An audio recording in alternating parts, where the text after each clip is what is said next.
¿Quién es George Gómez y Cáceres, quien nos está acompañando en este ciclo de conversatorio? Aproximadamente hace 40 años vive en París, estudiando, investigando y trabajando en los museos y monumentos históricos. Después de obtener el título de licenciado en Filosofía y Humanismo de la Universidad Santo Tomás de Bogotá, viajó a París a hacer una especialización en crítica de arte. En París se podía estudiar la historia del arte en el Museo del Louvre, en la famosa Escuela del Louvre. Durante 5 años siguió sus cursos y obtuvo el título de antiguo alumno de la Escuela del Louvre con 2 especializaciones: pintura francesa siglo XVIII y XIX y objetos de arte. Este diploma le permitió hacer una especialización en museología, que es la organización y conservación y presentación de las colecciones de museos y organización de exposiciones temporales.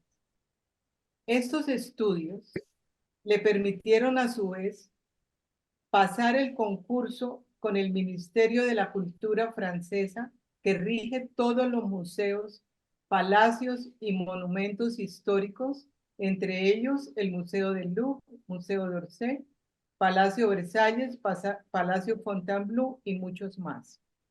Concurso que le otorgó el título de conferencista adjunto al Ministerio de la Cultura, título que le permite trabajar dichos museos, ministerio para el cual continúa trabajando. Inició su labor profesional en el Museo de Saint-Germain en Laye, participando como curador en la exposición sobre el pintor Paul Gauguin, Le Chemin de Gauguin, Jeunesse, mal pronunciado. Parfait, tu parles très Parfait, bien. parfait. Ayúdame, por favor. Les chemins de Gauguin, En esta Jeunesse et investigación, Jeunesse l'œuvre. Parfait. En esta investigación puso de relieve los lazos que atan a Colombia con la familia de Gauguin, ya que su hermana María se casó con un señor colombiano de apellido Brito. Después de varios años en este museo, adquiriendo experiencias, pasa al Museo del Louvre y otros museos y palacios, colaborando en la organización de exposiciones y eventos culturales y sobre todo realizando conferencias sobre las obras de arte, pintura, escultura, objetos de arte que conforman las colecciones de esos museos.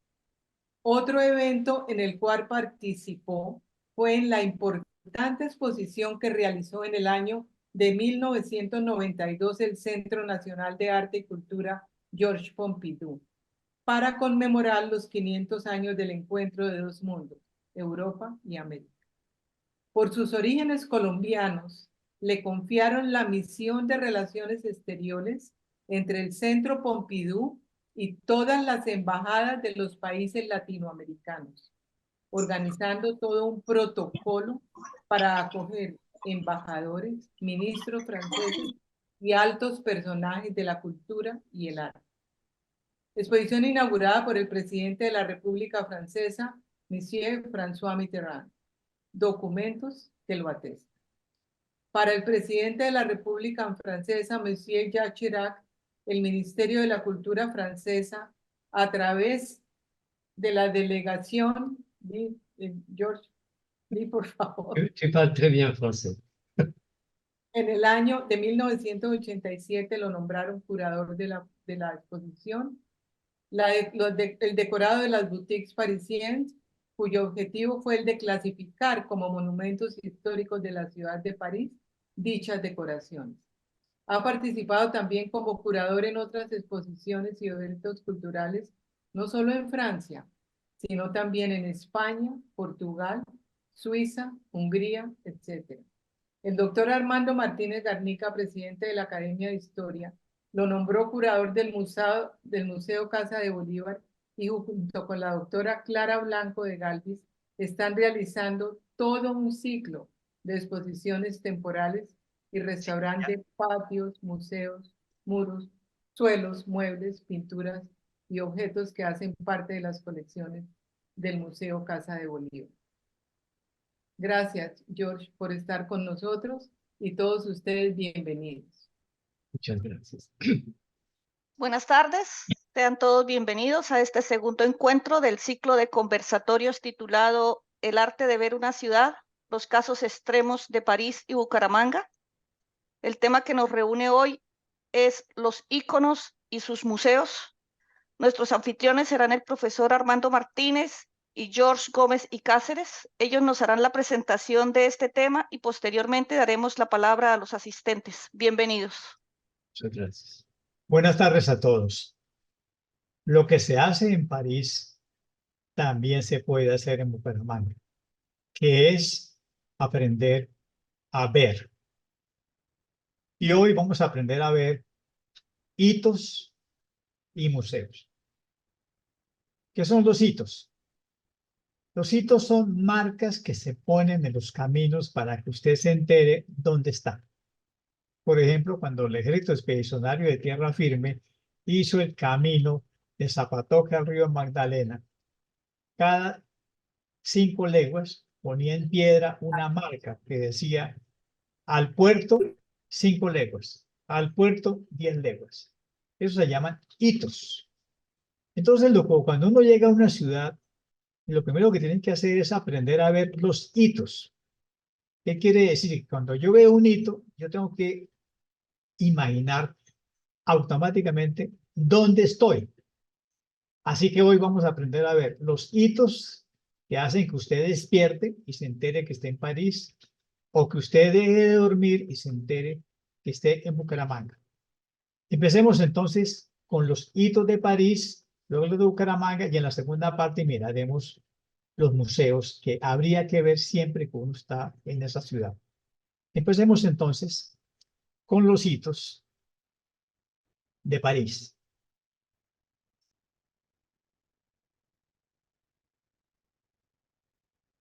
El primer hito, indudablemente, es el río Sena. Y ahí le doy la palabra a George para que nos enseñe los hitos de París. Como ustedes bien saben, y tuvimos la ocasión de hablar del río Sena, que es la avenida más importante de París. Tanto en la orilla derecha como en la orilla izquierda se encuentran los palacios, los monumentos más importantes de París.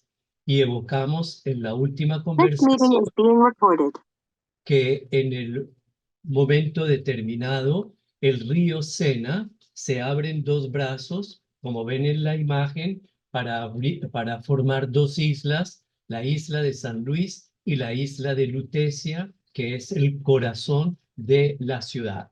Es así que se tiene que ir a ese lugar porque es ahí donde podríamos decir parte toda la historia de la ciudad, y veremos cómo todos los museos, o la mayoría de los museos, se encuentran tanto en la orilla derecha, la orilla izquierda del río Sena. Este es uno de los monumentos más espectaculares que nadie puede dejar de visitar en París, como es nada menos que la famosa Catedral de Notre Dame, considerada como una de las más importantes del arte gótico. La construcción de la catedral se inicia en el año de 1163. La construcción duró 120 años. Miren la fotografía. Nunca se terminó de construir porque las torres deberían haber terminado en flecha, como es el estilo típico medieval. Y hace 4 años, recuerdan, vivimos en el mundo entero la tragedia. Miren la flecha, fue ahí donde se inició el incendio que casi destruye la Catedral de Notre Dame. Afortunadamente se está restaurando, han hecho unos trabajos colosales en los cuales ha participado el mundo entero, y sobre todo se inaugurará, ya está todo previsto para el mes de diciembre de este año, después de casi 5 años de trabajo. Otro de los lugares importantes, miren, nuevamente vemos el río Sena, la avenida más importante de París, la Tour Eiffel. Causó un gran escándalo. Recuerdan que fue uno de los monumentos más altos del mundo hasta la época en que se construyó en Nueva York, famoso edificio, el Empire State. Se le llamó al principio la Torre de los 300 metros, tenía 300 metros de altura, 3 pisos. El primer piso, aproximadamente 55 metros de altura, segundo piso, 120 metros de altura y la parte superior, 300 metros. Es así que es uno de los monumentos, símbolos de la ciudad y se construyó algo excepcional en 2 años, 2 meses y unos días para ser presentada en el año de 1889. Por eso se construyó para conmemorar el primer centenario de la Revolución Francesa. Este es un lugar, pues París se habla del mundo del arte, nada menos que la colina de Montmartre. En la antigüedad, ya lo evocamos en la conversación anterior, en la época galo-romana, eso era un monte, tiene varias interpretaciones, se llamaba Mons Martyrium, Monte de los Mártires, porque allí se ejecutaban a las personas. Fue allí donde ustedes ven la Basílica del Sagrado Corazón, que se decapitó a el primer monje que vino a evangelizar a los parisinos, que se llamaba Saint-Denis. Y en ese lugar, claro está, mucho tiempo después, siglo XIX, se construyó la Basílica del Sacré-Cœur, Sagrado Corazón, y como ustedes recuerdan, conocen o conocerán, detrás del edificio se encuentra la famosa Place des Tertres, donde están los pintores. Allí vivió, trabajó Van Gogh, Gauguin, Renoir, Toulouse-Lautrec, sobre todo en la parte de abajo, en el Boulevard de Pigalle, donde se encuentra ese famoso cabaret de El Moulin Rouge. Así que es un sitio extraordinario por sus restaurantes, sus calles y sobre todo por la imagen que se tiene de allí vivieron, trabajaron los pintores impresionistas. Esta es la parte opuesta de uno de los edificios más espectaculares que mandó construir el rey Luis XIV, que se llama Les Invalides, los Inválidos, que se construyó para albergar allí, cuidar a los soldados que regresaban inválidos de las guerras, y mucho más tarde se puso ahí la tumba de Napoleón. Es un edificio imponente, la tumba es espectacular y allí también tenemos un museo, perdón, hay un museo que se llama el Museo de la Armée, Museo de la Armada, que tiene como tema principal todo lo relacionado con todo lo relacionado con las armas, las guerras, otro monumento, otro edificio muy interesante también de visitar. Este es otro de los símbolos importantísimos de París. El Arco del Triunfo lo mandó construir Napoleón en el año de 1806. La construcción del arco duró 30 años. Napoleón nunca lo vio construido porque ya había muerto en destierro y la construcción fue hecha por un gran arquitecto del siglo XIX que se llamaba Charles Grand. Y el arco está decorado. La escultura que ven en la parte izquierda representa a Napoleón siendo coronado por una victoria. En la parte derecha, frente a los Campos Elíseos, se encuentra una escultura muy célebre que se llama Le départ des volontaires à la guerre, la partida de los voluntarios a la guerra o la Marsellesa, y en el suelo del Arco del Triunfo se encuentra nada menos que la tumba del soldado desconocido. El arco se encuentra en una plaza donde terminan los Campos Elíseos, que se llama la Place de l'Étoile. Étoile quiere decir estrella, porque en el suelo están pintadas las 12 puntas de una estrella, y cada punta de la estrella indica las 12 grandes avenidas que convergen en el Arco del Triunfo. Claro está, la más célebre, Champs-Élysées. Este es un sitio también muy importante, podríamos decir, que son los jardines. No podríamos decir son los jardines de Tuileries, los jardines del Palacio del Louvre. Son jardines, se llaman así Tuileries, del siglo XVI, porque en ese lugar había una fábrica de tejas y en el siglo XVI una reina muy célebre, Catalina de Médicis, compra todos los terrenos, manda construir un palacio que no se ve en la parte izquierda, que fue destruido en el año de 1870, Palais de Tuileries, Palacio de las Tullerías, y sobre todo viene la palabra tuile, que quiere decir teja, por eso debería llamarse el Jardín de Tuileries. Y al fondo, nada menos, luego hablaremos, uno de los museos más célebres e importantes, nada menos que el Museo de Orsay, donde se encuentra todo lo relacionado con el arte del siglo XIX. Esta es una de las plazas más bellas de París, el corazón de París. Se llama la Place de la Concorde. Se construyó en el siglo XVIII bajo el reino del rey Luis XV.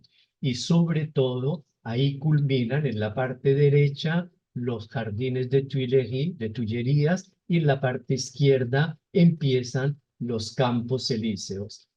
Los dos palacios que se ven al fondo fueron construidos por el mismo arquitecto que se llamaba Gabriel. El palacio de la parte izquierda es nada menos que el palacio actualmente es un hotel muy elegante de París, el Hotel Crillon, y el palacio de la parte derecha, nada menos que donde se guardaban las joyas y los muebles de Versalles, porque la decoración de Versalles se cambiaba, tendremos ocasión de hablar, siguiendo las estaciones. Otra palabra, otro detalle muy importante, en medio se encuentra nada menos que el obelisco que proviene del Templo de Luxor. Muchas personas piensan que fue Napoleón que se lo robó. Napoleón no tiene nada que ver con el obelisco de la Concordia. Fue un regalo que hizo Egipto al rey de Francia, al rey Luis Felipe, en el año de 1834. El arco está decorado por jeroglíficos que cuentan los trabajos del faraón Ramsés II y que fueron descifrados, recuerdan, por ese famoso científico Champollion. Un pequeño detalle que pocas personas conocen. Miren, la parte superior está coronado por esa pequeña pirámide en oro que se llama Pyramidion. Cuando se invadía Egipto, lo primero que se robaban era el oro. Cuando se trajo de Egipto no tenía el Pyramidion y fue años más tarde que ese famoso célebre y mecenas Yves Saint Laurent regaló y ahora nuevamente se encuentra con la famoso Pyramidion. Este es otro arco que desafortunadamente pocas personas conocen y se encuentra en medio de los jardines del Palacio del Louvre. También lo mandó construir Napoleón, duró 2 años la construcción, 1806, 1808, y sobre todo en la parte superior, Napoleón había tomado nada menos que de Venecia los famosos caballos que decoraban la Basílica de San Marco, y en el momento en que Napoleón partió en destierro, muchas de las obras de arte y objetos tuvieron que ser devueltas al país. Estas son dos de las grandes avenidas que salen del Arco del Triunfo. Parte derecha es la continuación de los Campos Elíseos. Es una perspectiva espectacular que nace en el corazón del Palacio del Louvre. La Plaza de la Concordia, los Campos Elíseos, el Arco del Triunfo. Aquí ya cambia de nombre, se llama la Avenida de la Gran Armada en honor a las batallas de Napoleón, y al fondo en la mitad cambia, donde empieza el periférico, cambia de nombre, se llama la avenida Charles de Gaulle, y al fondo es la parte moderna de París, que se llama la Défense, donde se permitieron construir edificios modernos, y en París, de una manera un tanto pomposa, se le llama el Manhattan parisino. Allí mandó construir el presidente Mitterrand la famosa Arca de la Humanidad para conmemorar los 200 años de la revolución. Muy bien, gracias George. Hemos visto entonces los hitos de París que una persona que haya aprendido a ver le permiten identificar el día que se despierte que está en París. Ahora tenemos que preguntarnos, y en el caso de Bucaramanga, ¿cuáles son los hitos que hacen que cualquier colombiano, cuando vea la imagen, sepa que está en Bucaramanga porque es uno de los hitos? Entonces vamos a ver los hitos de Bucaramanga. El primero, la parroquia fundadora. Armando, comparta la pantalla, por favor. Oh,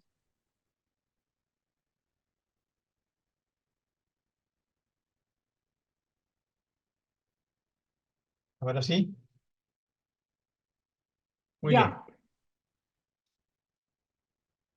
La parroquia fundadora, desde el 1 de enero de 1779, se llama San Laureano y Nuestra Señora de Chiquinquirá del Real de Minas de Bucaramanga. Aquí lo ven por la parte lateral, sobre la actual calle 36, con sus dos torres que hizo el padre Romero en el siglo XIX, porque la iglesia original era mucho más pequeña, y con la media naranja que regaló la madre de doña Trinidad Parra de Orozco, una señora como su hija, filántropo de Bucaramanga. Esta es la media naranja y aquí están las dos torres. Pero esta longitud y ese tamaño se lo debemos al padre Romero, porque la original era mucho más pequeña. De modo que quien vea esta media naranja y estas torres, si está despierto, tiene que decir, eso tiene que ser Bucaramanga. Esta capilla es fuente de equívocos. Algunas personas creen que es la iglesia de los indios de Bucaramanga que fueron llevados a Guana, pero están equivocados porque, como vimos en la sección anterior, el pueblo de indios de Bucaramanga quedaba donde hoy es el día del barrio San Miguel, o sea, la hacienda San Miguel, junto a la quebrada Bucaramanga. Esta capilla le hicieron dos hermanos sacerdotes. La inició el párroco Juan Eloy Valenzuela y Mantilla, que casi durante 4 décadas fue párroco, en homenaje a Nuestra Señora de los Siete Dolores, porque era la patrona del colegio en el cual estudió, Nuestra Señora del Rosario en Santa Fe.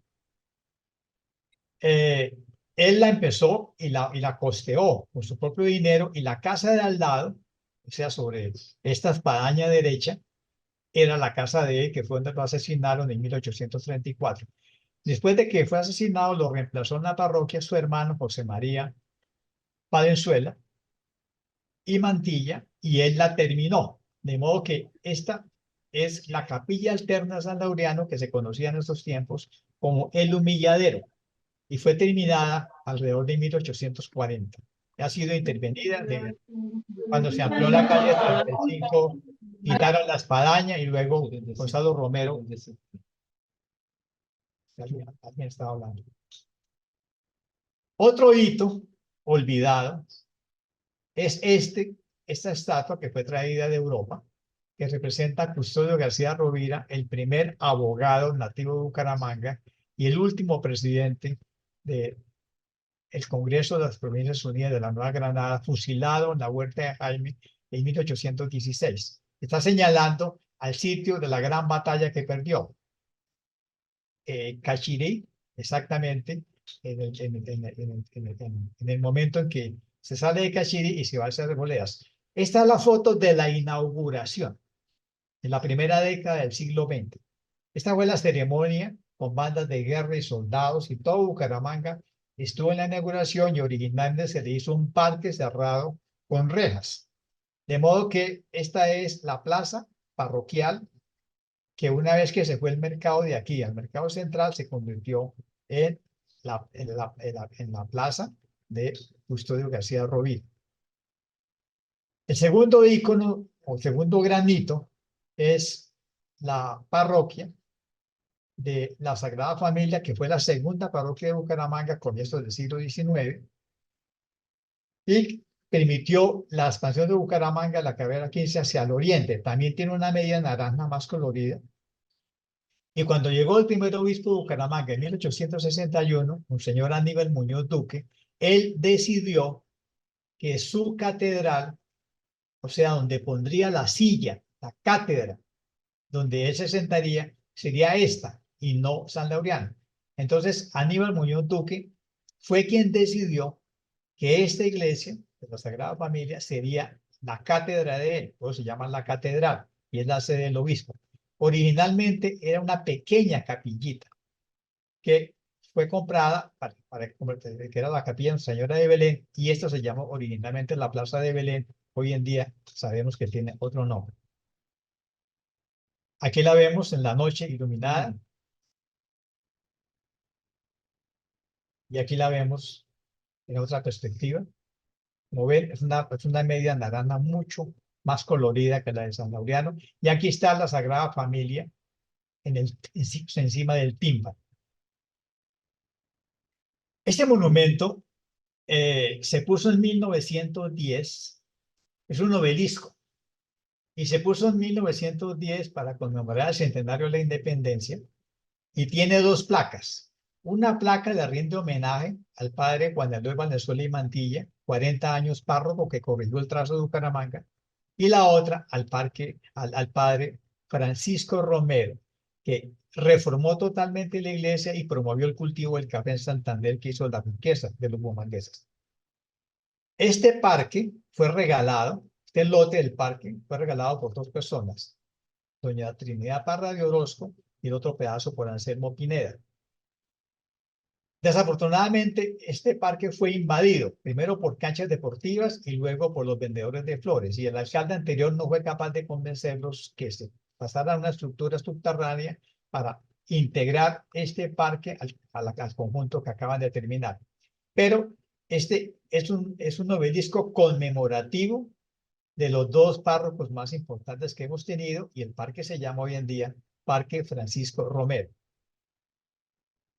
Este es un edificio que se hizo con dinero del departamento de Santander para albergar el primer colegio de varones de bachillerato que tuvo Bucaramanga, y que se lo entregaron a la Compañía de Jesús para que instalara desde 1912 el colegio de San Pedro Claver.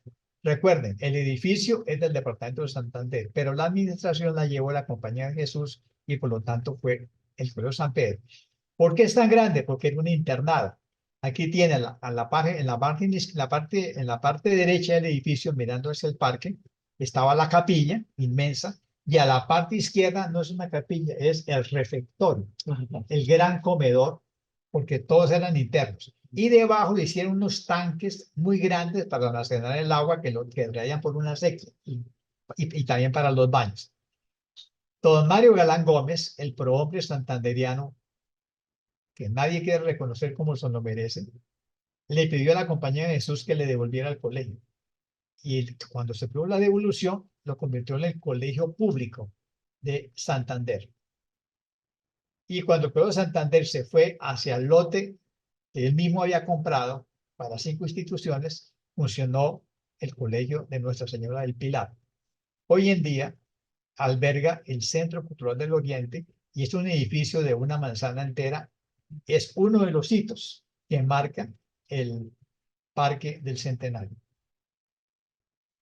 Este es un edificio que el año pasado fue declarado Patrimonio Nacional, o sea, bien de interés cultural del orden nacional por resolución del ministerio, y es el edificio que diseñó y se terminó en 1921 para el Club del Comercio de Bucaramanga, un estilo neoclásico cuyo diseño es de Pedro Colón Monticoni. Enfrente se le puso la estatua de Belén de Santander, que ha tenido muchos movimientos, pero aún permanece en un nivel más abajo. Quien ve esta imagen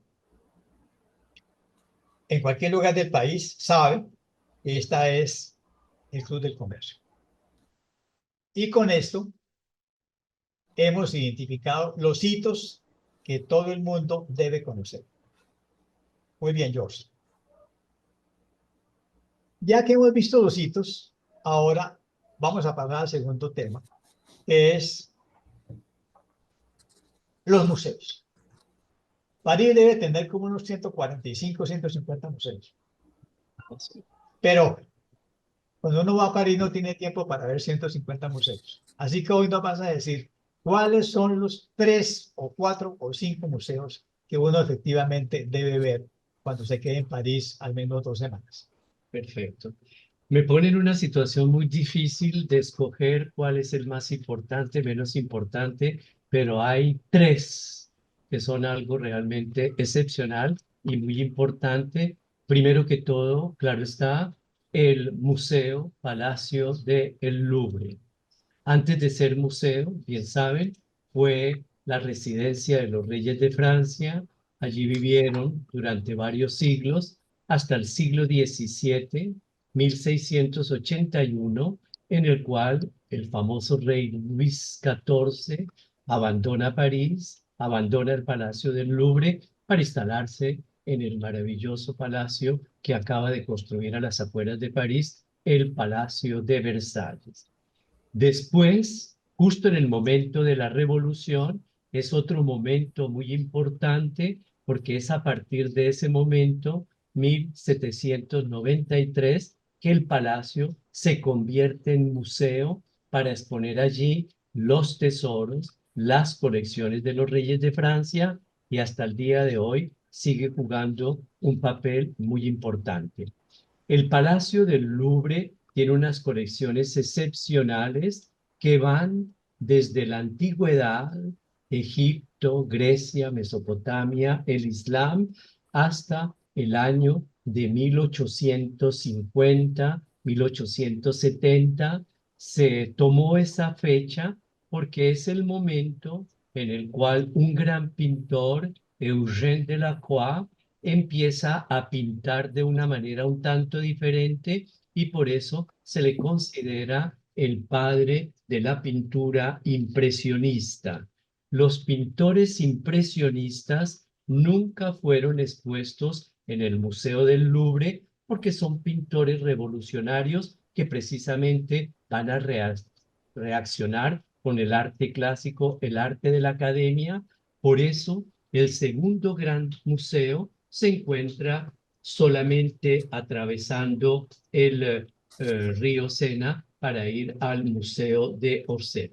Pero bien saben que las colecciones del Museo del Louvre son excepcionales, entre ellas el ícono importantísimo, esta pintura de Leonardo da Vinci, la Gioconda, sobre la cual hay tantas teorías, tantas explicaciones, pero es una de las pinturas más célebres de la pintura del Renacimiento italiano. Se encuentra en el Museo del Louvre porque, ustedes bien saben, el famoso rey Francisco I va a invitar a Leonardo que venga a vivir a Francia, le regala un pequeño palacio cerca del palacio donde él vivía, los palacios de Loira, y Leonardo va a vivir ahí. Y cuando Leonardo vino a vivir a Francia, trajo 3 cuadros, de los cuales él nunca quiso separarse. Uno de ellos, la Gioconda.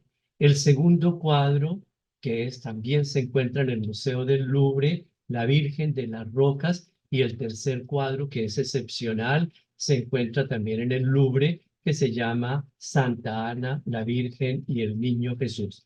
Leonardo muere en Francia, en el palacio que le regaló el rey el rey del siglo XVI. Es así que es uno de los sitios más importantes de la cultura francesa. Este museo es el que acabo de evocar, que se llama el Museo de Orsay. Solamente atravesando el río Sena se llega a el Museo de Orsay. Era una antigua estación de tren que se convirtió en museo y ahí se encuentra todo lo relacionado con el arte del siglo XIX, no solamente la pintura, sino también la escultura, la fotografía, los objetos de arte. Y este edificio, pues, es uno de los más célebres de la pintura. Pero no solamente allí se encuentra la pintura impresionista, sino un poco antes los pintores preimpresionistas o los pintores de finales del siglo XIX, como lo que ven aquí en la zaguán más importante, En la nave. en la nave más importante. Esta nave la construyó, se hizo, tiene el doble de la estructura de metal de la Tour Eiffel. Es así que estos pintores del siglo XIX, mediados del siglo XIX, estaban influenciados por todo lo que dictaba la academia y estos pintores impresionistas van a reaccionar contra todos esos temas de historia, de mitología, de religión, y ellos van a tomar como punto de partida el paisaje. El paisaje desde siempre existió, pero como tema principal. En las pinturas del siglo XIX, el paisaje jugaba un papel importante, pero siempre estaba al fondo como una decoración de la pintura, mientras que los pintores impresionistas será el tema principal. Y otro tema muy importante es la vida cotidiana. Por eso estos pintores van a pintar la vida bohemia, Toulouse-Lautrec, Van Gogh, Gauguin, Renoir, que hacen relación a otro mundo y a otros intereses diferentes de la problemática y la temática de los pintores clásicos. Este museo causó una gran polémica, perdón, no es un museo, ellos no quieren que se llame museo, se llama el Centro de Arte Georges Pompidou. Georges Pompidou, porque fue el presidente Georges Pompidou quien permitió hacerlo. Causó una gran revolución. Se encuentra en uno de los barrios más célebres de París, que se llama Beaubourg. Beau quiere decir bello, Bourg como Burgada, y este edificio fue construido por dos grandes arquitectos, un arquitecto italiano, Renzo Piano, un arquitecto inglés, Rogers, y ellos van a romper con todo el canon de la arquitectura. Es así que está hecho todo a base de tubos, no se ve de este lado, pero cada tubo tiene un color diferente, no cuestión de estética, sino de función. Los tubos rojos hacen relación con las escaleras, los ascensores, los tubos azules, todo lo relacionado con el agua, y los tubos verdes y amarillos, la electricidad, la calefacción. Así, en el interior del edificio, todas las paredes son móviles y se pueden crear diferentes espacios. Es así que allí es la continuación del Louvre de Orsay, y aquí se encuentra, perdón, en el Museo de Orsay las colecciones van del año de 1850, 1870 hasta 1914. Se tomó el año de 1914 porque fue la Primera Guerra Mundial que va a cambiar la sociedad, y el tercer gran museo de 1914 hasta el día de hoy, que todo lo relacionado con el arte contemporáneo en estos momentos está cerrado porque se están haciendo toda una serie de restauraciones muy importantes. Causó gran polémica, se decía que parecía como un centro donde se extrae el petróleo, y ahora es uno de los museos que más se visita en París. Tienen que ir a verlo porque es algo realmente excepcional, tanto por las colecciones como por la arquitectura del edificio. Este es la continuación, como les comentaba, de los Campos Elíseos, y termina en esta parte moderna que se llama la Defensa, y el presidente Mitterrand, para que se den cuenta que la cultura es muy importante, no como dicen algunas personas, es un chicharrón, no, es algo importante que es el que permite tener una memoria y sobre todo un pasado. Esto es una arca, ya no se llama arco, se llama arca porque tiene unas dimensiones colosales, 110 metros de altura, y el interior son oficinas. Otro elemento muy importante, otro elemento muy importante, lo que ven en la parte central es como una nube, un nuage, se llama así, para romper la velocidad del viento y evitar que llegue a causar algún elemento. Lo mandó construir el presidente Mitterrand para conmemorar los 200 años de la revolución. Fuera de los museos, hay algunos palacios que también son museos que están especializados en la vida, la obra de un artista, y yo les recomiendo que cuando vayan a París no dejen de visitar al menos 2 de estos palacios. El que vemos aquí es uno de los palacios más bellos del siglo XVIII, detrás unos jardines, bien saben que esos palacios tenían jardines extraordinarios, y justo en la parte derecha se encuentra nada menos que la tumba de Napoleón. Este museo está dedicado a ese famoso escultor francés Auguste Rodin, que va a causar una gran revolución en la historia de la escultura por la forma como trata los personajes, y ya tuvimos ocasión de evocar la escultura que se encuentra en la parte derecha, que causó una gran revolución, los famosos bourgeois de Calais. Por la primera vez en la historia, una escultura no tiene no tiene una base inmensa, sino que está al mismo nivel de las personas, a la misma altura, y evoca un tema, como les había comentado, de las guerras entre Francia y Inglaterra, Les Bourgeois de Calais, 6 personajes que se sacrifican para que los ingleses no destruyan la ciudad de Calais. Este es otro palacio, se dan cuenta, excepcional, que se recuperó para exponer allí la obra de ese gran artista que causó una gran revolución en la historia de la pintura, nada menos que Picasso. Pero no me voy a detener a hablar de la pintura, solamente un detalle que muy pocas personas conocen, y fue así como se pudo obtener esa colección excepcional. Picasso, gran pintor, ustedes bien saben, era también un gran negociante, tenía una idea muy clara de los negocios. Él pintaba, pero solamente vendía, sacaba para venta muy pocos cuadros. Es así que todo el mundo quería tener un cuadro, una escultura de Picasso. Como no se encontraban en el mercado, se pagaban fortunas para obtener la obra de Picasso. Y cuando Picasso murió, tenía como 3 palacios, 3 casas muy grandes, donde tenía miles de obras. ¿No es verdad?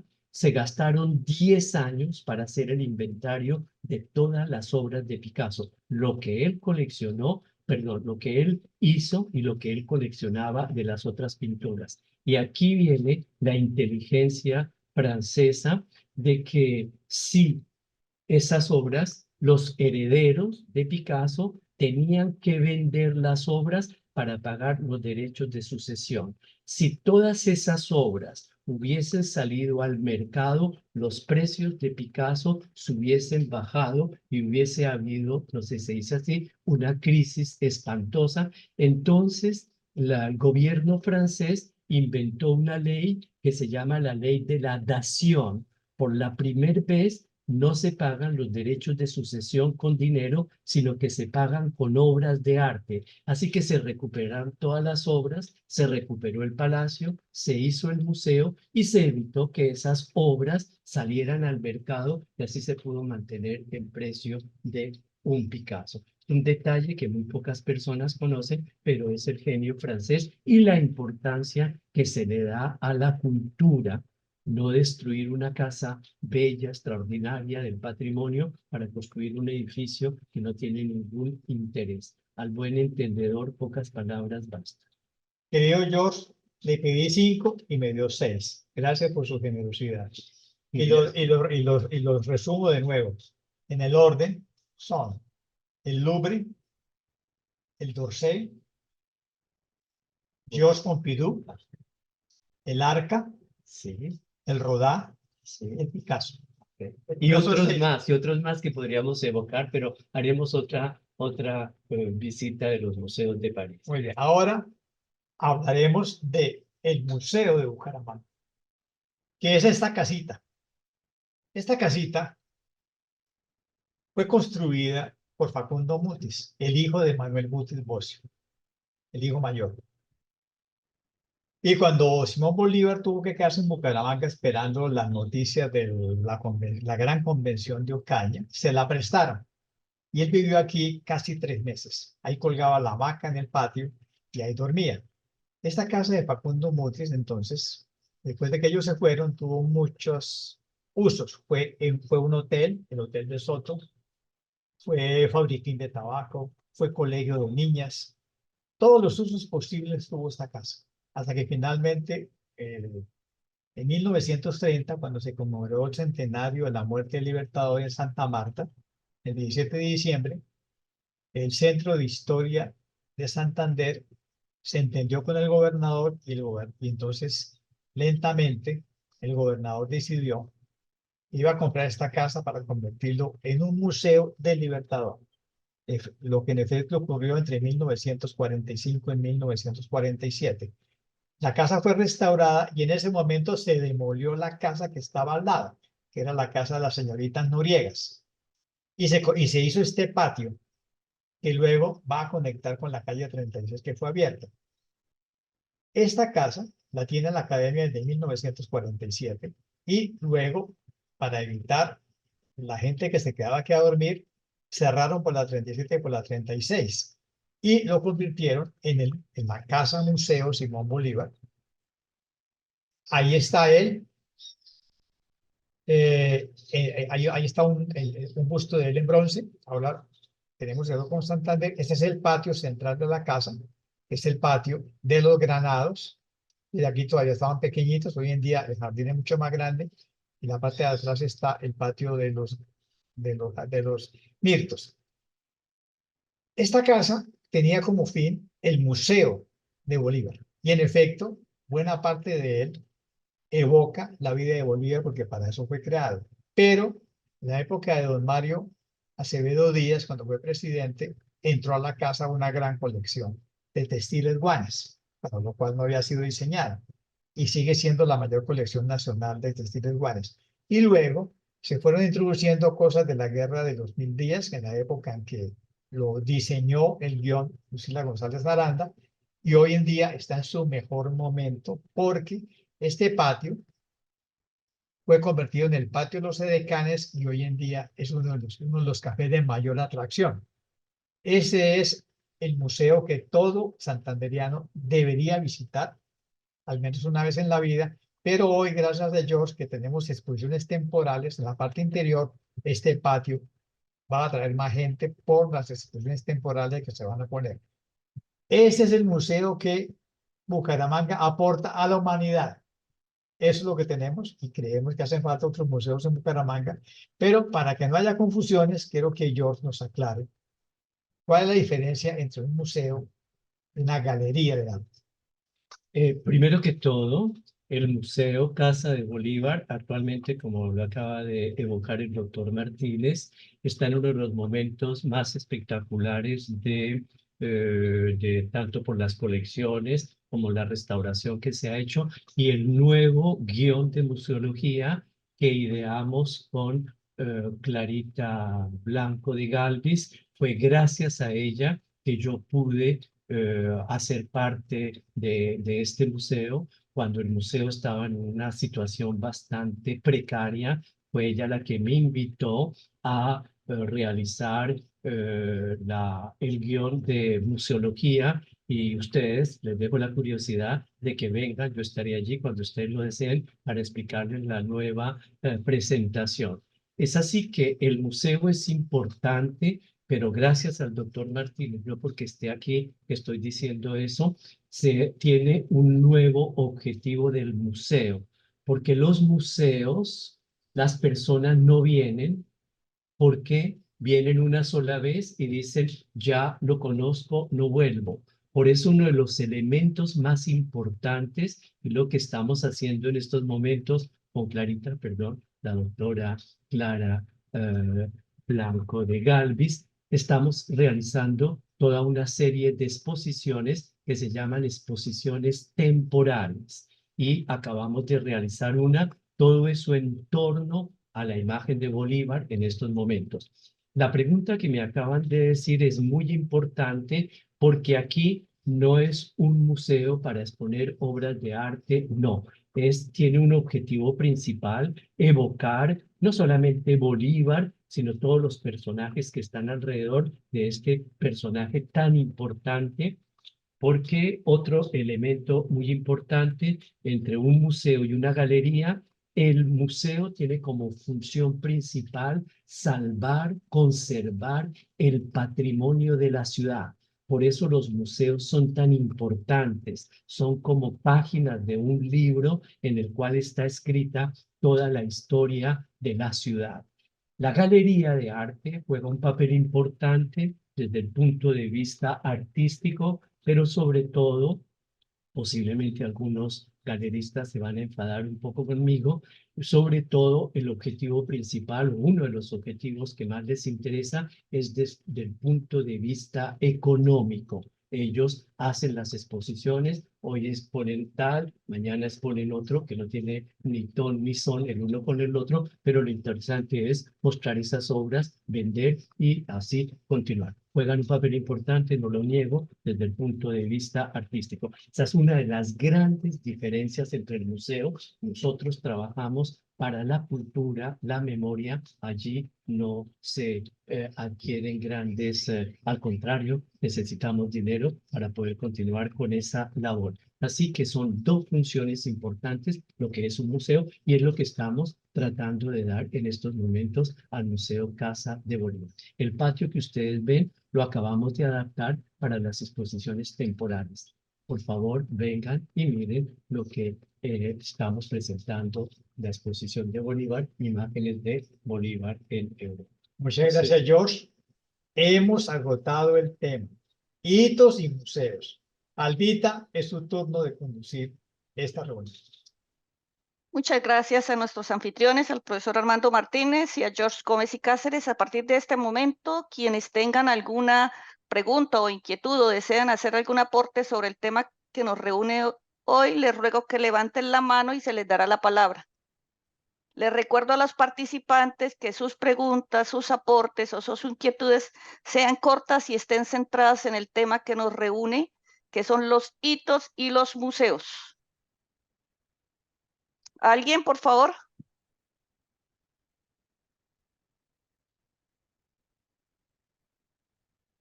Albita, la señora Cecilia Serrano. Cecilia, ¿tienes la palabra?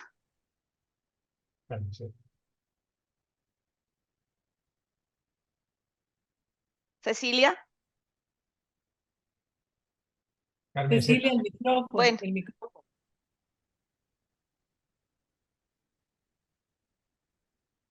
Mientras Cecilia soluciona el problema, le voy a dar la palabra a Carmen C. Carmen C, ¿tienes la palabra? Gracias, Albita.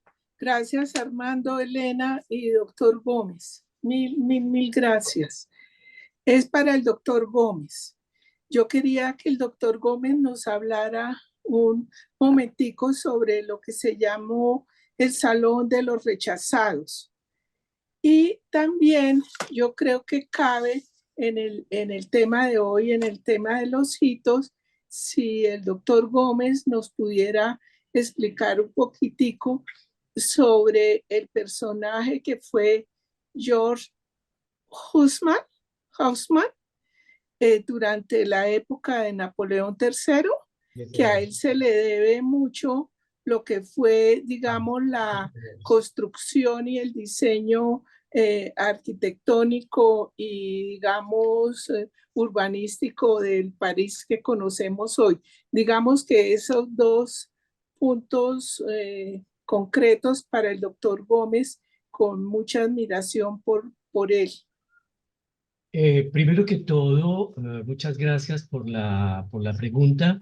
Empezaré por la segunda pregunta, los trabajos que realizó el barón Osman, que son de una importancia trascendental para París. Pero desafortunadamente no le contestaré a su inquietud porque tenemos otra reunión que vamos a evocar precisamente la importancia que realizó este personaje, la arquitectura, los trazos de la ciudad de París. Gran parte de la ciudad de París en estos momentos es gracias a todos los trabajos que hizo el barón Osman bajo el Segundo Imperio, que era la época del emperador Napoleón III. Créame que le daremos toda satisfacción a sus preguntas en 15 días, que será la evocación de el barón Osman.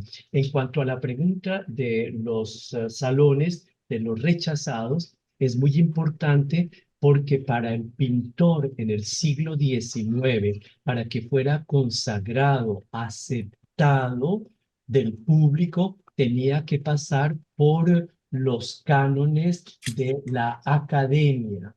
Eran los señores de la academia quienes dictaban los temas, ya les dije, temas de historia, temas de mitología, temas de religión, la gran pintura, y tenían que pintarlos de una manera clásica, de una gran perfección. Esos eran los grandes salones en los cuales estaban aceptados estos pintores. Y con los pintores impresionistas tenía que pasar por una especie de jurado. Con los pintores impresionistas, muchos de ellos, sus pinturas van a ser rechazadas. ¿No es verdad? Porque no están de acuerdo con las normas dictadas por la academia, y ellos, muy inteligentes, pues si los museos no nos aceptan, la primera gran exposición de los pintores impresionistas, que se pasa en el año de 1874, los rechazados, no se hacen en un museo, sino que se hacen en un edificio de los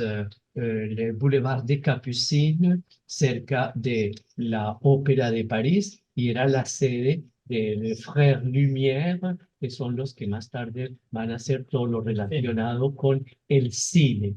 Es así que estos pintores van a ser rechazados, muchos de ellos, por ejemplo, Manet, Monet, todos pasaron por ese problema de que no eran aceptados, y Manet, que quería ser expuesto en los museos y ser aceptado oficialmente, hizo todo lo posible para adaptarse, y por eso en las pinturas, ya tuvimos ocasión, creo, de hablar alguna vez, en la pintura que va a pintar de una manera clásica, de pronto hay un pequeño detalle que está anunciando la pintura impresionista. Así que son esos detalles, pero para eso se necesitaría la imagen para ver justo lo que hacen de eso. No sé si le quedó clara mi respuesta.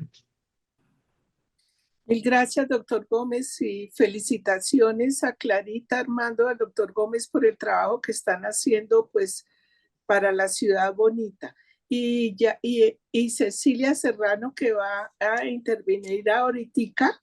Entonces le quiero contar a Cecilia que seguramente, preguntarle a Cecilia, porque seguramente Cecilia habrá visitado varias veces la Galería Nacional de Arte de Nueva York, donde hay pinturas de Monet, de Renoir, de Manet, de Cézanne y de Pizarro.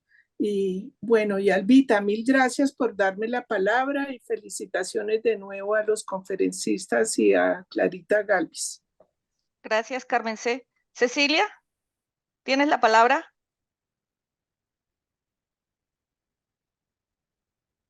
También está Luis Cecilia. Alfonso. Sí, Entonces, se la damos a Luis Alfonso. Luis Alfonso, ¿tienes la palabra? Levanta el micrófono, por favor.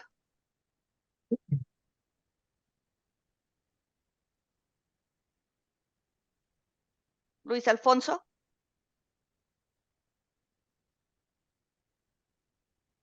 Bueno, mientras ellos solucionan ese problemita, quiero preguntarle a George una cosita.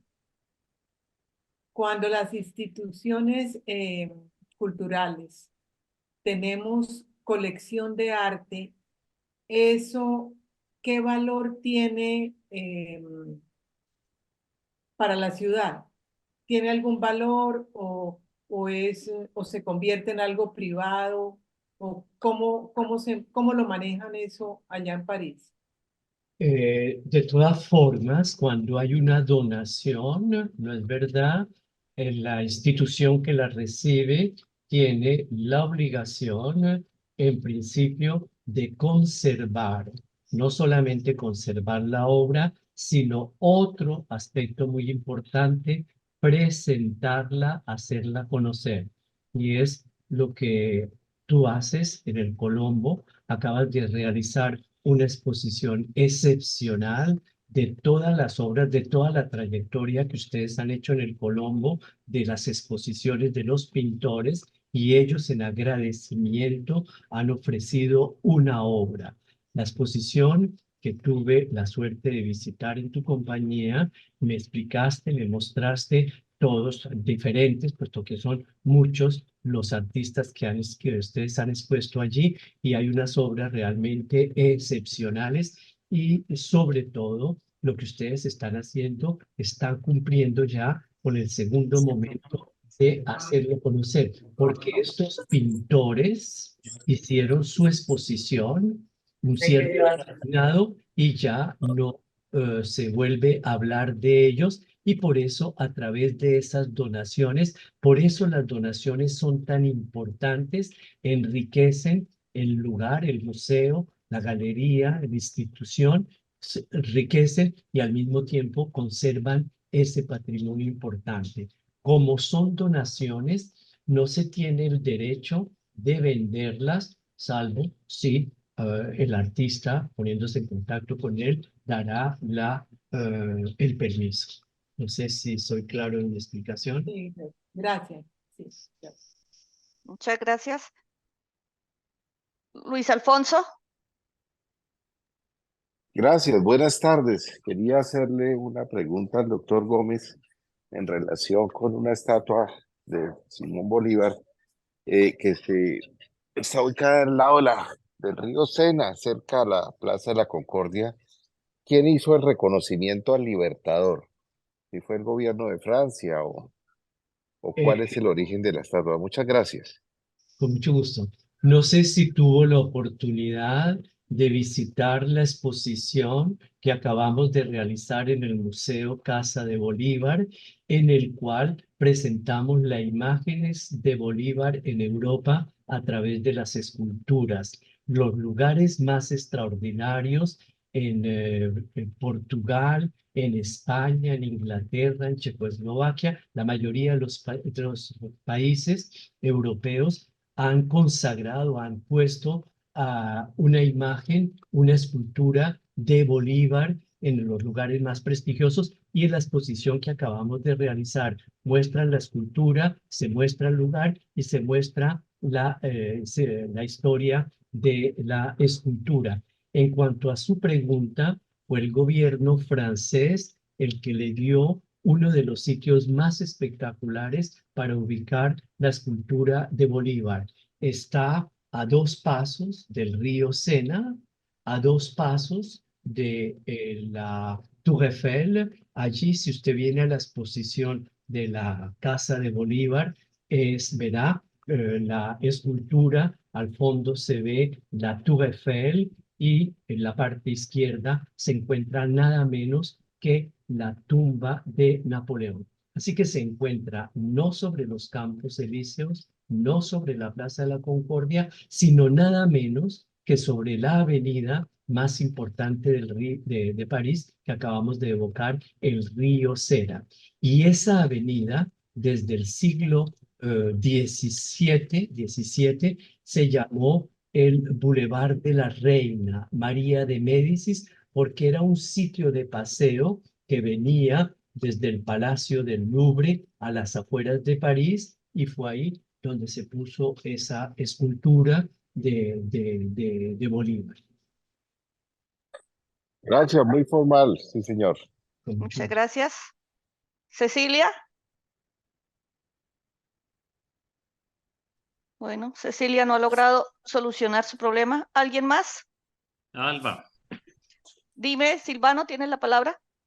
gracias. Buenas tardes, doctor Armando, doctor Gómez, todos. Eh, una pregunta en torno a la museística natural, como Inglaterra, Francia, también en Europa, en la época, en el siglo XIX sobre todo, los museos naturales y de ciencias. ¿Cuáles son en París lo más representativo en ese boom de los museos naturales, de ciencias naturales, Pues historia natural. de historia natural en Francia? Hay un museo que se llama el Museo de Historia Natural en un edificio realmente espectacular que se encuentra también a las orillas del río Sena. En ese edificio se encuentra relacionado todo lo relacionado con los descubrimientos arqueológicos. Y sobre todo viene desde la prehistoria con todos esos animales naturalizados que es algo realmente impresionante. No solamente allí se encuentra la fauna, sino la flora también, y son documentos realmente excepcionales. Y se encuentra, como todos esos palacios, frente a él hay unos jardines espectaculares, y esos jardines también es como un museo, porque es allí donde se encuentran muchas plantas que están en vía de desaparición. Entonces se dice así. Y sobre todo ahí en ese lugar fue el lugar donde se plantó por la primera vez en Francia las famosas patatas, papas, que en francés tienen un nombre un poco más romántico, se llaman pommes de terre, manzanas de tierra, pero tienen exactamente el mismo gusto que las patatas. Es así que desde el siglo XVI, del siglo XVII, ese lugar fue un sitio muy importante y de gran novedad, porque era ahí donde se plantaban plantas que venían del Nuevo Mundo, y ahí una de ellas, por hablar de una de ellas, nada menos que las famosas patatas. Los jardines daban, como todos los palacios, en terrazas sobre las orillas del río Sena. Y ahí se encuentra ese famoso museo que se llama el Museo de Historia Natural. No se pueden imaginar las colecciones también de mineralogía, de piedras, y es algo inmenso, inmenso es este museo, muy interesante también de visitar en París. No sé si le Pues es que acá en esta región tuvimos un naturalista francés muy reconocido, y el padre Henri Rochereau, que vino como maestro en el seminario diocesano de Pamplona. Él justamente vino a hacer eso, a recuperar la parte de mineralogía, es muy buena. Él hizo un museo de rocas, de piedras, identificó, fue a la selva de la zona Uva, Tunevo, y recuperó muchas especies. Hizo un museo de historia natural que aún subsiste. No están todos los elementos, porque conservar esos elementos siempre es complicado. Y sin embargo, creo que es el único museo en el oriente colombiano de historia natural. Y mezcló pues la parte arqueológica. Él hizo un trabajo sobre los rocherota, sobre los chitareros, que por ahí alguna vez publicamos con el doctor Armando en estudio. Entonces, es una sensación muy hermosa, y hay una cosa muy curiosa, porque es que el Museo Natural, de Historia Natural del Padre Henri Rochereau está en una sala alterna con el Museo de Arte Religioso, allá en el Arquidiocesano de Pamplona. Y justo con la metodología y con la perspectiva de esos museos naturales europeos, la trajo el Padre Henri Rochereau, que llegó al país como en 1910, eh, y se instaló en Pamplona durante mucho tiempo. Muchas gracias, Silvano. Eduardo, ¿tienes la palabra? Buenas tardes a todos los miembros de la sala, y a Armando y a George por su conferencia de hoy. Bueno, yo tenía dos preguntas, una para George y otra para Armando. Para George es si en París se encuentra algún museo aeronáutico o aeroespacial. Y para Armando, ¿por qué en Bucaramanga, siendo la quinta ciudad en importancia de Colombia, no tiene museo aeronáutico y espacial, teniéndolo Bogotá, Medellín, Cali y Barranquilla? Muchas gracias. Gracias por la pregunta. En París, como le acabamos de comentar cuando iniciamos la conversación, tenemos más de 135 museos. Y claro está, en esta conversación evocamos 3, 4 que son algo esencial. Existe un museo muy importante de todo lo relacionado con la aviación que se llama el Bourget y queda cerca de el aeropuerto Charles de Gaulle o Roissy.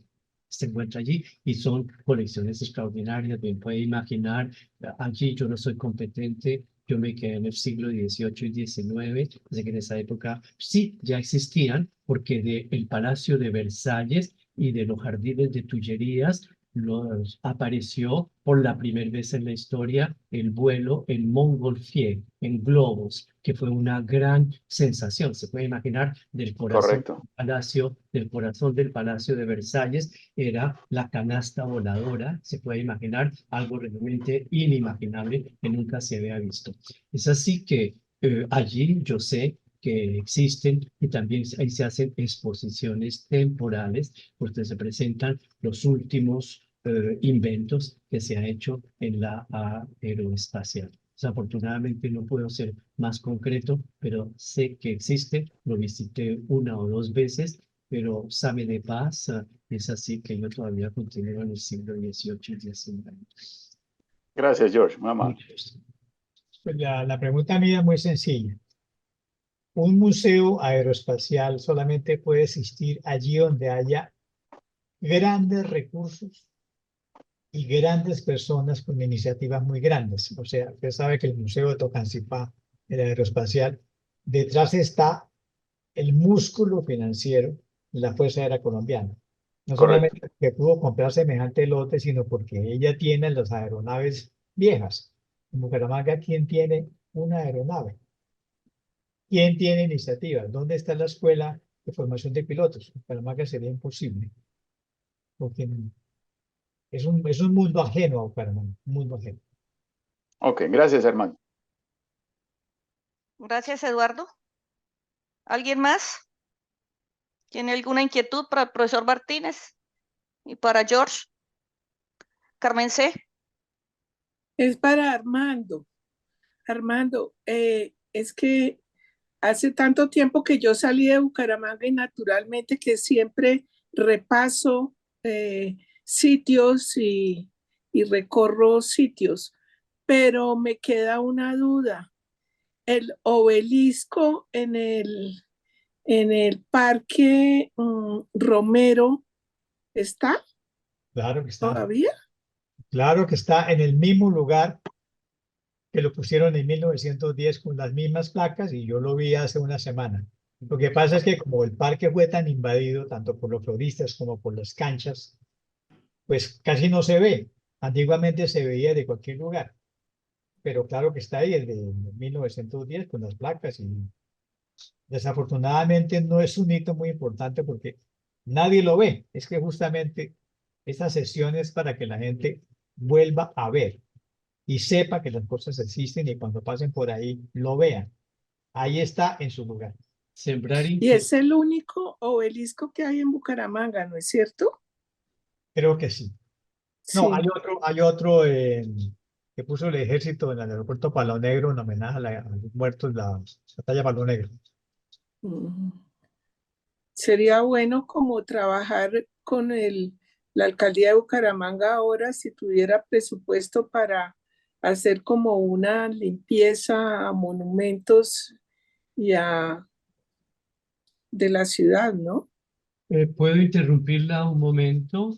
Gracias, doctor Gómez. Es importante la restauración de los monumentos, pero por favor no se pongan a restaurar monumentos con un cepillo, una esponja de no sé qué De cosas, Clorox. con esos líquidos. En lugar, déjelos así como están. Es mejor que estén así que ustedes, si se ponen a hacer cualquier persona que improvisa una restauración, es la muerte y la desaparición del monumento. Les explico un pequeño detalle. Hace unos años me invitaron a Barichara para que viera la restauración de un cuadro de un gran pintor naranjo, ¿no es verdad? Me invitaron a Barichara, fui a ver el cuadro. Cuando vi el cuadro, de todo tenía menos de ese gran pintor. Y estando en la oficina del hospital, porque allí se encontraba el cuadro, vi colgado al fondo en una puntilla, afortunadamente estaba como a 4 o 5 metros de altura, un cuadro, ¿no es verdad? Y pregunté, ¿eso qué es? Y todo el mundo me contestó, eso no tiene ninguna importancia, eso es una fotografía, no sé cuántas cosas. Yo insistí un poco, me subí a una escalera, bajé el cuadro y gran sorpresa, tenía una capa de polvo de varios siglos, no siglos, años. Al limpiarlo, empecé a limpiarlo, me encontré que era una de las pinturas más célebres de uno de los grandes artistas de Bucaramanga, Domingo Moreno Otero. Domingo Moreno Otero fue el que hizo la famosa la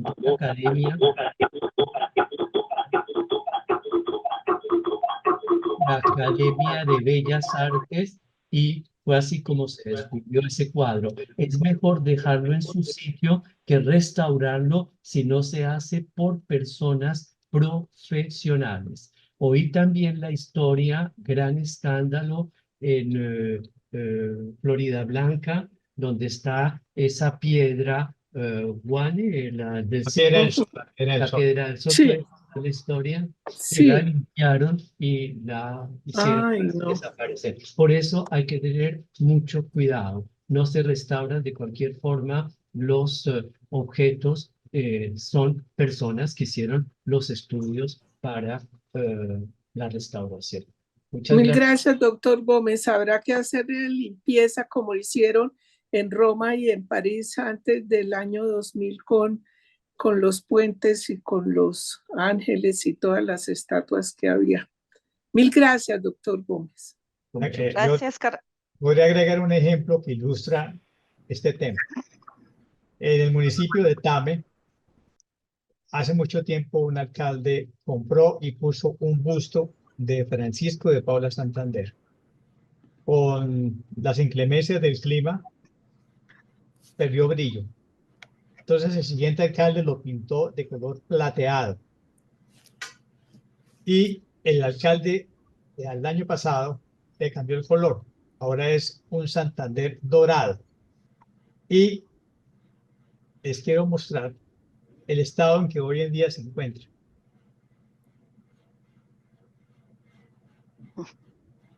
Ahí está, Ay, dorado no, y con el casco del obrero. ay, no. Es un ejemplo de cómo nos manejamos aquí con las esculturas. muchas gracias. Cecilia, ¿Me oyen? sí, Sí, señora, perfectamente. No, y la bueno, por fin. esperamos con mucha ansiedad. Sí, No, es una pregunta, no es muy difícil. Me preguntaba George que con toda su influencia que tiene en el Louvre, si hubiese una posibilidad de prestar alguna porción o una parte relacionado con la historia de Bolívar que está en todo el mundo. Aquí, como sabes, aquí en Nueva York también hay una estatua bellísima en el Central Park, o inclusive del Metropolitan Museum, lo hacen muy frecuentemente, de prestar de un museo a otro. Entonces, si podrías ayudarnos a traer una parte prestada de un museo a otro, porque eso me parece que atraería muchísimo a los bumangueses de ver parte de un museo diferente del nuestro. Estamos de acuerdo y sería algo excepcional, pero no quiero ser negativo. Es muy, muy difícil. En primer lugar, porque como les acabo de comentar, en las colecciones del Museo del Louvre no hay nada que haya relación con América, ¿no es verdad? Las colecciones terminan hasta el año de 1850. Hay otros museos que están especializados podrían encontrarse alguna escultura, pero no conozco, no quiere decir que porque yo no conozca, no existe, no conozco ningún museo actualmente que tenga algo que ver con la obra de Bolívar. Por el contrario, en la exposición, perdón, que me vuelva repetitivo, la exposición que acabamos de realizar en la Casa de Bolívar, puse la escultura de Bolívar, claro está, a través de un cuadro, la escultura de Bolívar que se encuentra en ese sitio estratégico y al lado los franceses hicieron algo excepcional que le dedicaron una estación de metro que se llama Bolívar. La entrada Bolívar, ahí presento las fotografías y al entrar en el metro, en el subway, ¿no es verdad? Todo está decorado y ahí se hacen exposiciones que tienen que ver con la obra y la vida de Bolívar. Eso Creo perdón, creo que estación de metro está como en el área de Saint Germain. No, no, no. Está en un barrio que se llama París número 13, que queda un poquitín a las afueras de París. Es un sitio pues muy popular, pero la entrada del edificio, la entrada no del edificio, perdón, del metro, es ese Art Nouveau maravilloso, bellísimo. Es una de las raras estaciones de metro que tiene esa decoración que se hizo cuando se hizo el metro de París. Ese es un pequeño problema. El segundo problema es que para transportar una obra de arte, un museo no puede prestar una obra de arte sino a otro museo, ¿no es verdad? Tiene que tener unas condiciones de conservación, de transporte, son unos precios realmente impresionantes y como nos acabamos de dar cuenta, desafortunadamente no tenemos el dinero suficiente para poder transportar una obra de arte de un museo. Pero tal vez no ser tan ambicioso como una escultura, porque eso es más difícil por el peso y todo, pero, por ejemplo, un documento o algo de ese tipo también tendría el mismo valor, ¿no?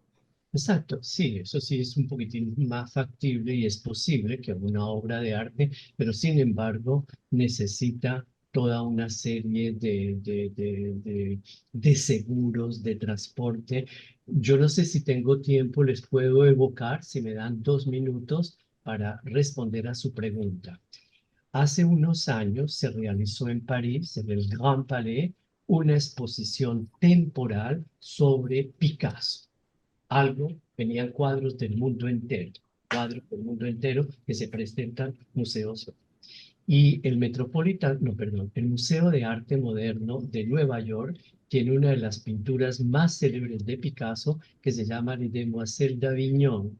Es con esa pintura que empieza por la primera vez el cubismo, esas mujeres como máscaras africanas. Francia perdió ese cuadro y ese cuadro es un hito en la pintura. Es ahí antes y después del cubismo.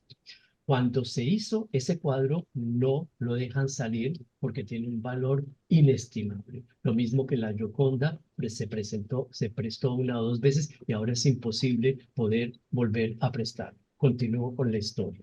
Es así que el cuadro de Picasso, no es verdad, por la primera vez se prestaba para que viniera a la exposición del Grand Palais.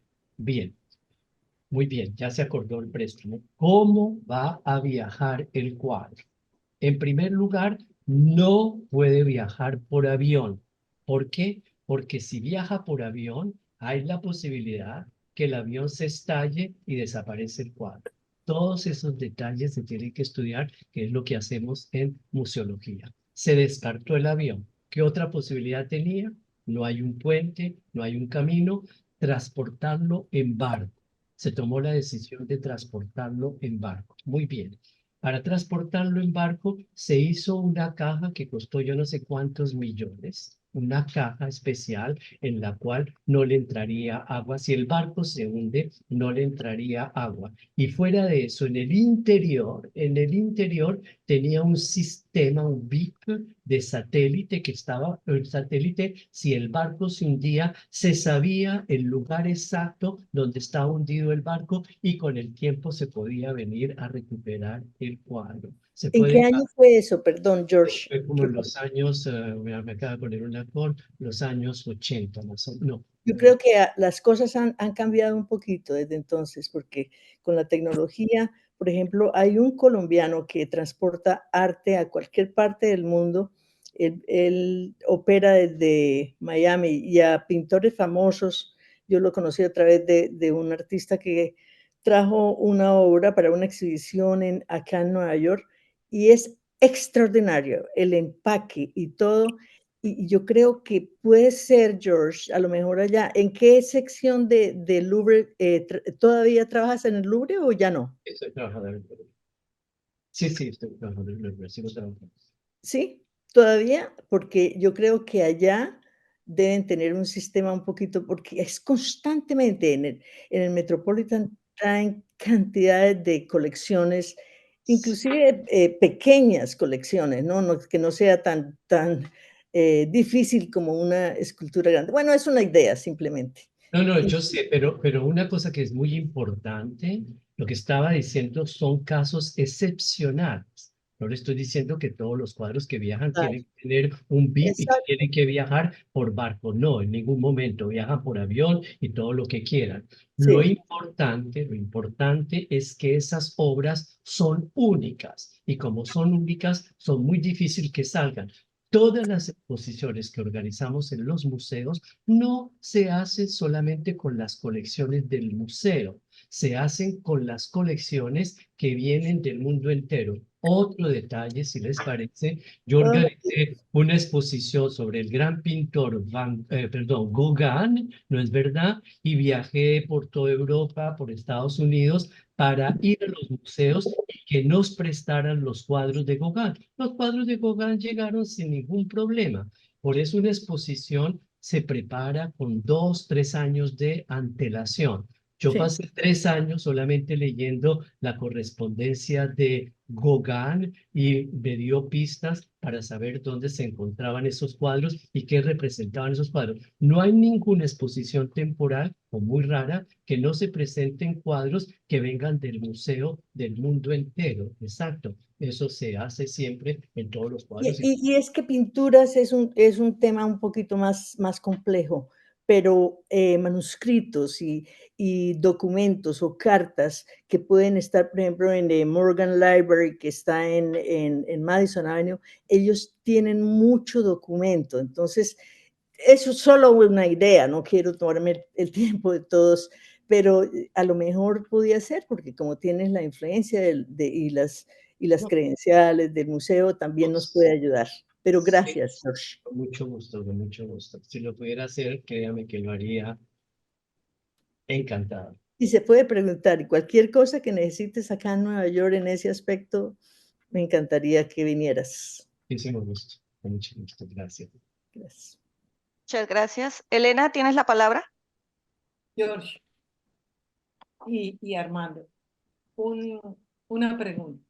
Para mí, el Museo de Arte Moderno de Bucaramanga existe. ¿Por qué para ustedes no? ¿Para ustedes qué? No.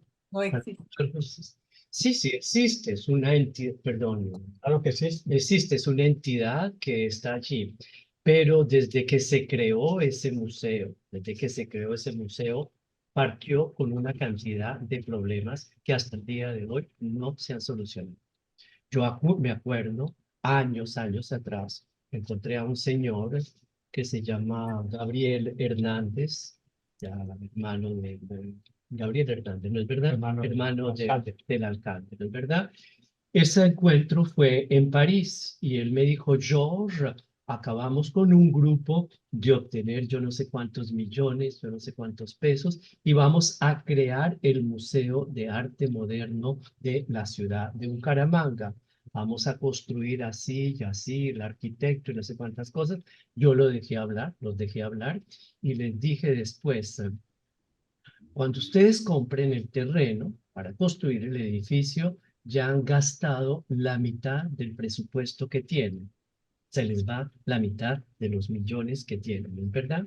Segundo momento, empiezan ustedes a construir el edificio y se les acabó en las bases del edificio. Pasarán 10, 15, 20 años y el edificio de arte moderno nunca se construirá. Fui yo, estoy hablando en público y el señor lo puede corroborar, que les dije por qué en lugar de ponerse a comprar un lote y con la problema de que más tarde no construyan el museo, compren una casa de esas antiguas viejas de Bucaramanga que tengan un solar al fondo, un grande espacio. Al comprar la casa, ya tienen una sede que es ya un ente viviendo del museo. Y con el tiempo, cuando tengan más dinero, en el solar que compraron, en los jardines que compraron, construyen el edificio. Fue así como lo hicieron y fue así como la casa existe y el Museo de Arte Moderno existe. Desafortunadamente, no hubo una política de museología que hubiese nombrado a personas que conozcan no solamente la historia de la pintura, sino un poco de museología para darse en cuenta de que en un museo, ¿cómo se llaman las personas que hacen parte del comité que rigen, que son los que deciden las exposiciones, nunca deben poner un artista, porque es muy difícil. Y si hace parte un artista de las decisiones del museo, que él renuncie a ser expuesto en el museo durante un cierto tiempo, porque ese artista, desafortunadamente, o esas personas van a cerrarle el paso a otros artistas y es así como el museo, en lugar de ser algo abierto, se convierte en algo cerrado y creo que eso fue uno de los problemas que sufre el Museo de Arte Moderno de la ciudad de París. Claro está, hay otros problemas más que yo no me atrevo a comentar. Perfecto. Gracias, George. Sí, sí, qué triste, pero sí. Gracias. ¿Alguien desea hacer otro aporte? Bueno, como no vemos más solicitudes, vamos a dar por terminado este encuentro. Damos las gracias a nuestros anfitriones y los esperamos nuevamente a todos el próximo 8 de marzo. Y nuestro tema, bulevares, calles y puentes icónicos. Gracias a todos por su participación. Gracias por la invitación. Gracias. Buenas tardes a todos. Adiós. Muchas gracias por la invitación. Muchas gracias, muy interesante. Gracias a ustedes. Muchas gracias.